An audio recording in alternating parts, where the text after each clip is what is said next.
Welcome back to Napier-Looby Bar Association's Black History Month Spotlight Series. This is a series where we're spotlighting people who have paved the way for Napier-Looby members and those who are continuing to contribute to the mission of Napier-Looby. And today we have the privilege and the honor of speaking with someone who needs no introduction, Billye Sanders. I am personally happy to be doing this interview with Billye Sanders because, as I shared with her before we got started, I may not be sitting where I'm at right now if it not had been for her contributions to the legal profession, but also to women, black people who work for large law firms. So without further ado, Billye, thank you for taking time to speak with us and talk to us about just your career, your involvement with Napier-Looby, and just the contributions you've made to the legal profession as a whole. So to get us started, tell us a little bit about yourself, who you are, what your career has looked like over the years, and how you are connected to Napier-Looby.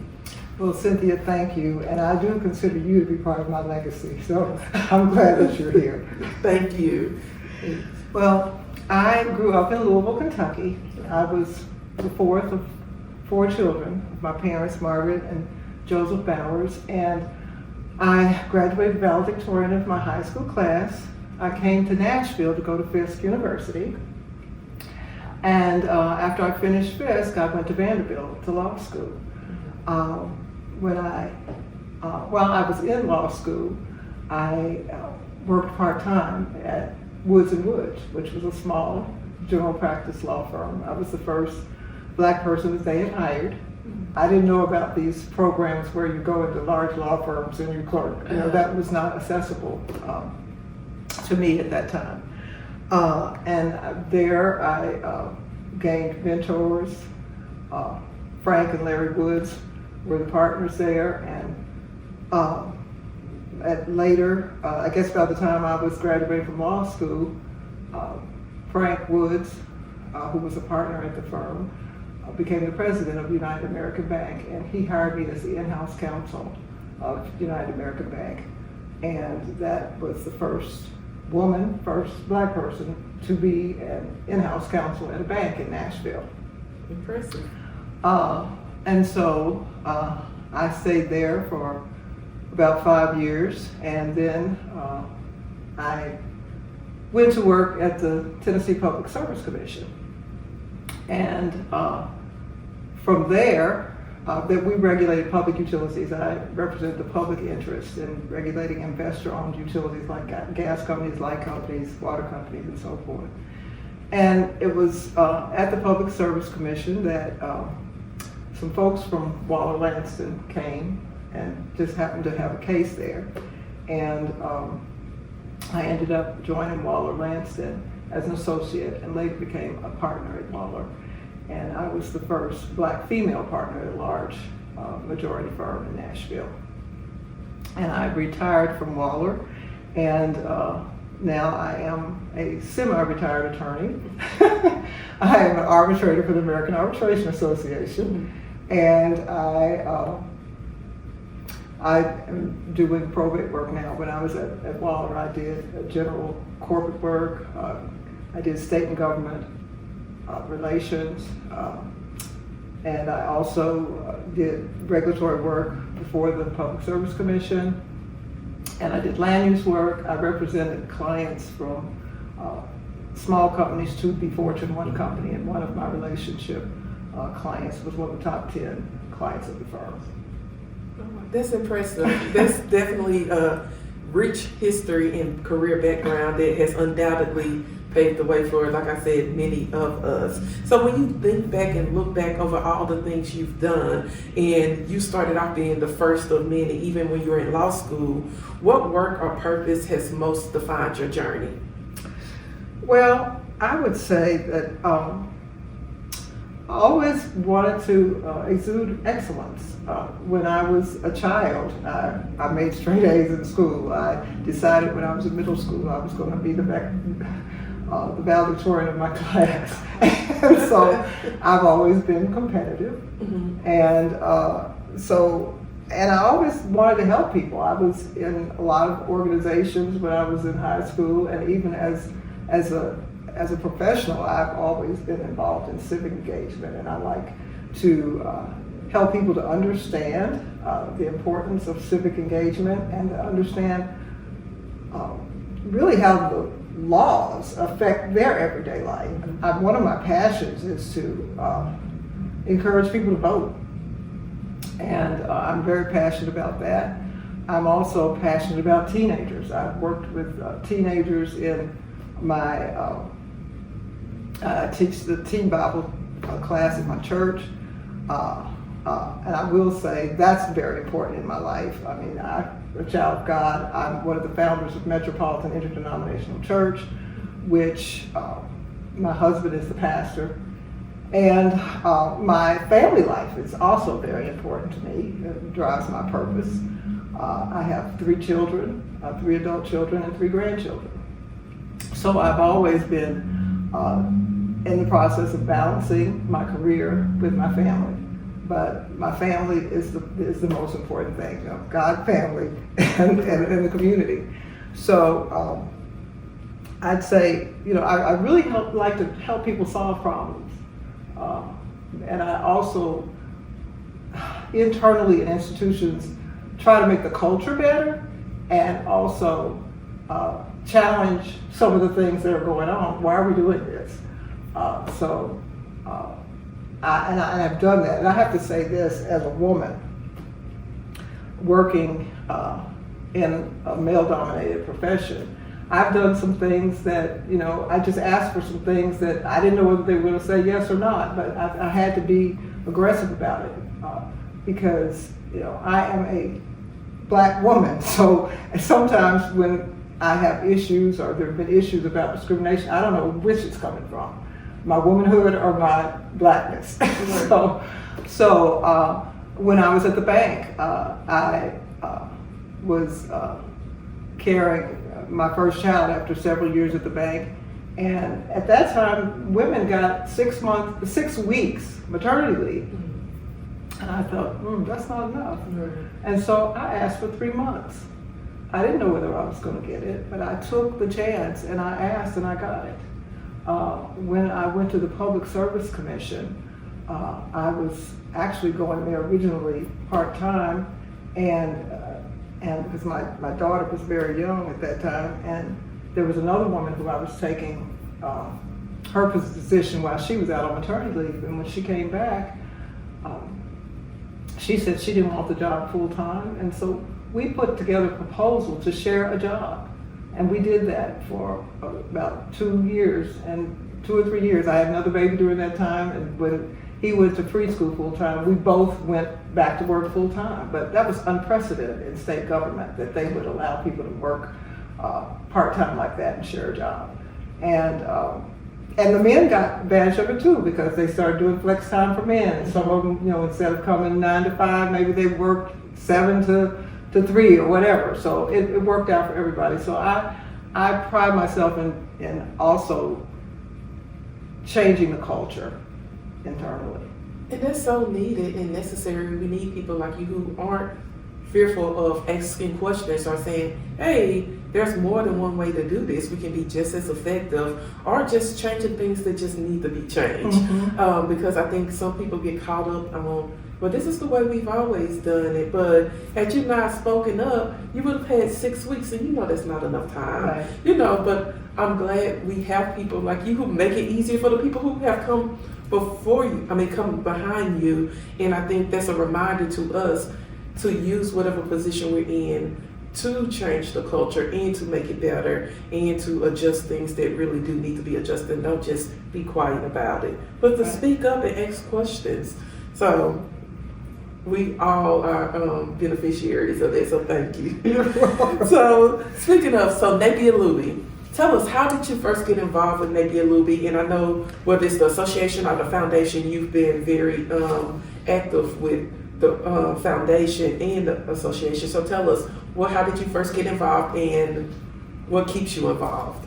Well, when I graduated from law school, there was actually a good number of people of color, Black people, that were graduating at that time. And there were only a few only a few black law firms. They couldn't absorb all of us.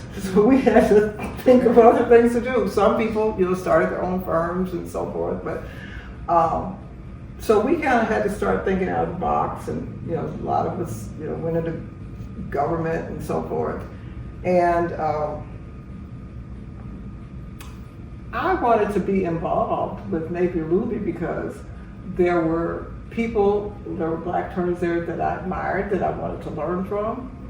I wanted to also have a safe space to be with my friends that I had just graduated, that I knew that we could talk about issues that we were dealing with. And Judge Birch was one of the people who was very active in Napier-Looby at that time, Avon Williams. And so it was a place where you could be nurtured and you could also nurture others. And it was a great spot for intergenerational relationships and developing relationships that could help you navigate your career. Napier-Looby was also the process of kind of reinventing itself. They were redoing the bylaws and so forth during that time too. So I was involved in that.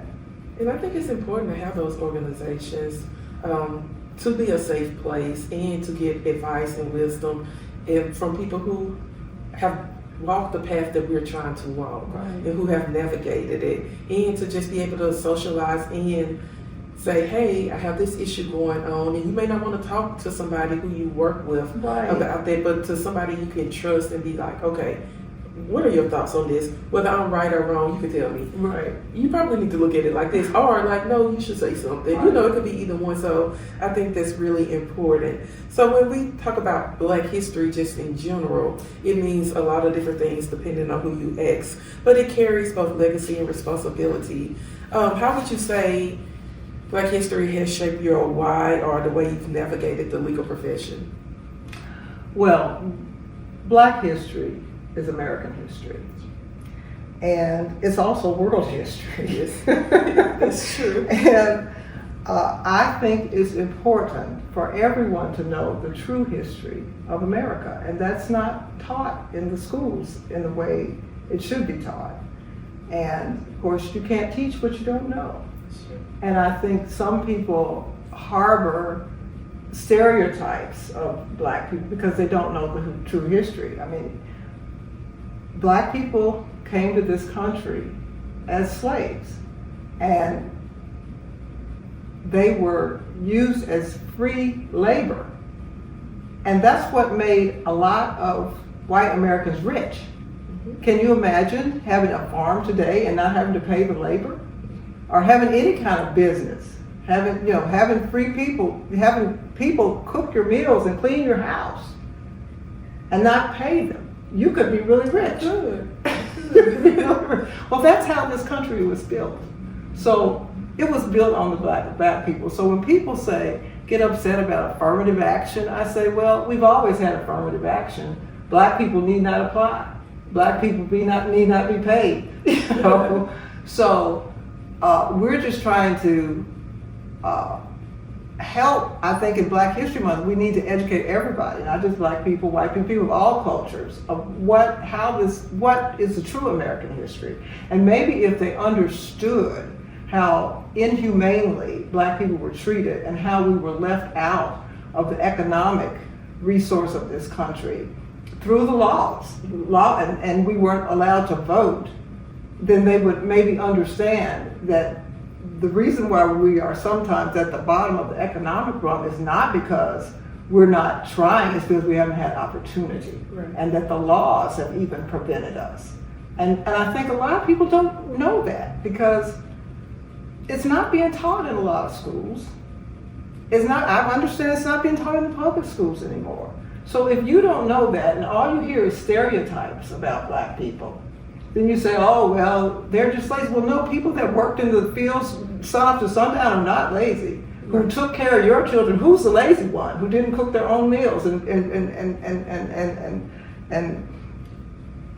pick their own crops or pay the people who did it? So I think we just have to talk about truth, and we have to acknowledge the truth, and we can move forward.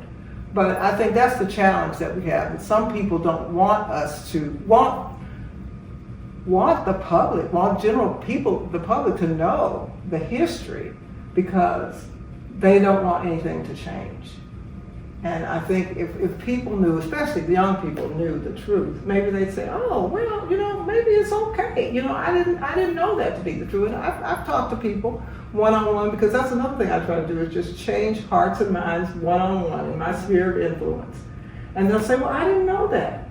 Speaking of not knowing things, I didn't know that the first woman to be licensed to practice law in the state of Tennessee was a black woman, Ludi Lytle. Uh-huh. I didn't learn that until 2020 when I was involved in a program regarding the 19th Amendment to the U.S. Constitution, where women got the right to vote. And one of the people at Lipscomb University wrote the script for us to do this program. And I said, Ludi Lytle, what? I never heard of her. I said, I wish I had known that when I was in law school. The first person licensed to practice was a black woman. And now a group of people got together, and she has a plaque in the courthouse, in the Justice Birch building. But, the Large Association of Women said Marion Griffin was the first woman, but she wasn't. It was Ludi Lytle. So I'm just saying how we hide this history. I mean, it's not told, and we've got to be proactive about bringing it about and making people know what the true history of this country is.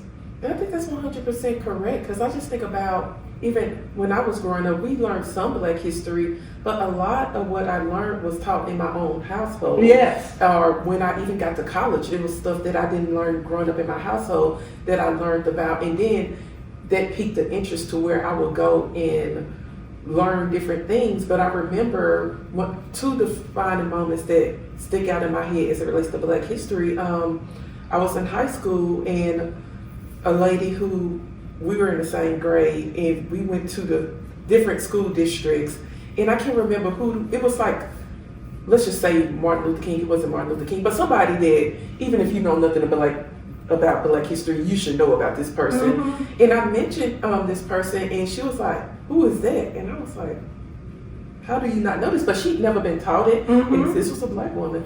She'd never been taught it in her school system nor in her household. So a lot of people don't know, and it's important because Black people have contributed so much to this country. And I remember at one of my previous legal jobs, I ran into one of my colleagues in a grocery store, and I had just come from seeing the movie Harriet. So, that movie has not been out a long time. Right. But he was like, oh, what are you doing? And I said, oh, I just came from seeing Harriet. And he was like, oh, what is that about? And I said, it's about Harriet Tubman. He was like, who is Harriet Tubman? Mm-hmm. I was dumbfounded. And it was just like, I knew people don't for real. Some people don't value Black history, which what you say is really American history or world history. But it's not like I mentioned some rare name that, unless you're really serious about Black history, you may not know about. Everybody knows who Harriet Tubman, or in my head, should know. Right, but they don't. Is. So I think what you said is exactly right. So when we think about your journey, was there ever a defining moment or lesson or a mentor who has left a lasting impression on you? I would say my parents. Mm-hmm. I grew up in the Jim Crow South, so some of the history that I know, I lived. Okay, and my parents would try to protect us from the degradation of segregation. They were both college educated, and they told me and my siblings that we could be anything that we wanted to be, but we needed to be educated and prepared. And that's what I tried to do, to be prepared to walk through the doors and try to open some of them. And because the thing is, I know a lot of people say you can't be it unless you see it, but there wasn't a lot to see. So my parents, instilled in us that you can be things, you can do things that maybe are not open to you. You just got to try. You just got to try to open doors. So that's the way I've approached life. And I've tried to, I've done a lot of things that maybe people that look like me haven't done before, but I had to try, or nobody would ever do it. And that's important, because I often say that you can't be what you can't see, but you make an important point. There has to be a first. Right. So somebody has to do it, and they didn't see it, but they have to believe that they could do it. So you make a very important point with it. Yeah. So when we think about, is there any one particular Black person, past or present, or it could just be your parents who's deeply influenced or inspired you, somebody in Black history? Well, I would say, well, my parents obviously inspired me, but Harriet Tubman is one of them. She's one of my sheroes. And Nelson Mandela. Harriet Tubman, did things, under extreme circumstances. She even had, a condition that made her have blackouts, and she was, bringing these people through, the woods and so forth. And I just admire her so much for her strength. And then she kept going back and doing it over and over, after she got her freedom. So she is definitely one of my sheroes. And Nelson Mandela, I've been to South Africa. I've been to Robben Island, and I've stood in the prison where he was in prison for over 20 years for his work at trying to, get rid of apartheid. And, I just can't imagine how he continued to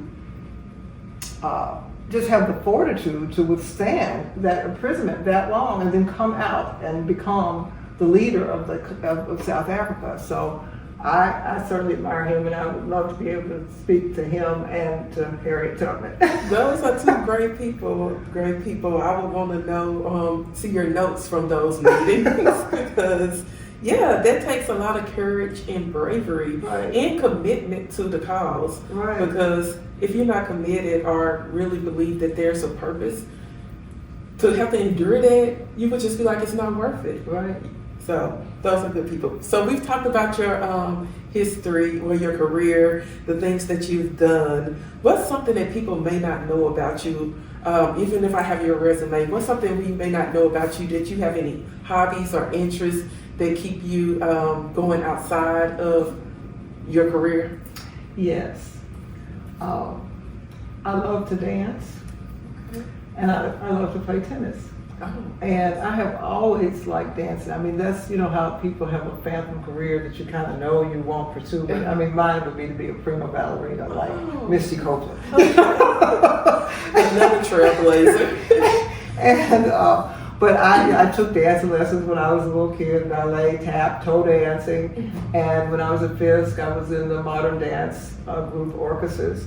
And today I go to line dancing classes 3 days a week. And I just love it. It's fun and it's great exercise.